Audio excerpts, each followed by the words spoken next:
I'm Aaron from Flying Apple Space Technologies, and in this video I'm going to be talking about the fill tube that we use in high altitude ballooning.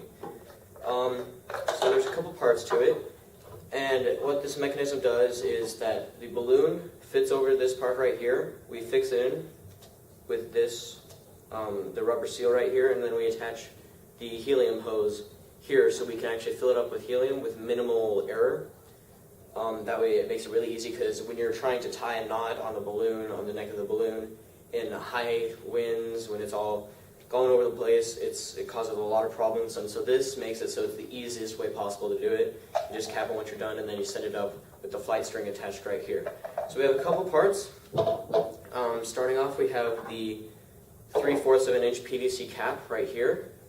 This cap right here is what plugs up the hole where the helium tube goes in after we're done filling it up, and it also connects to the flight line, the eye loop for the flight line, and then the threaded tube which screws right in there. Next up, we have the 3-inch cap right here.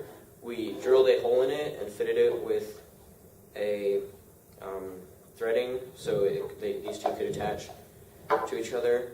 And we made it so that is the part where the helium tube comes in. We also attached a eye loop for the anchor. That way, when we're filling it up with helium, we don't want it flying away, so we attach an anchor right there. You can attach it to the car or some weights. We also use it to test the lift of the balloon. We attach it to some weights, and when it's lifting, we can see the approximate lift that it has. The next piece is the 3-inch to 3.5-inch adapter. Now, we're not trying to adapt it to any size. What we want in this is this lip right here, because when the balloon fits over that, and then we put this rubber seal on top, it creates enormous friction that'll keep it from coming off, and we definitely don't want the balloon coming off mid-flight. That would be very bad. And so what we want to do is we want to keep it there. Some of the things we have is this rubber seal. I've already explained its purpose. It's for holding on and keeping the friction on. That way it won't come loose. It's very hard to get it off once it's on there. And then we have the threaded tube. It fixes it on. We also have some Teflon tape. I don't think that's the actual name of it, but that's what it's commonly known as, also known as plumber's tape. And so what it's used is to cover the threads. That way it grips more, and it keeps it more airtight, because we want this mechanism to be airtight, because when the balloon's on there, we don't want any helium leaking out of it, because that would definitely distort the calculations, and it would make it so we wouldn't get the best data.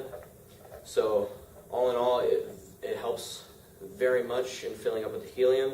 Makes it so you can fill it up and just screw this on, and then it's ready to fly, because they attach the flight line right there, the anchor right there, and it just fits on very nicely. You don't have to tie any knots around the neck of the balloon, and it's very hassle-free, easy to make, and it's a really valuable piece of equipment.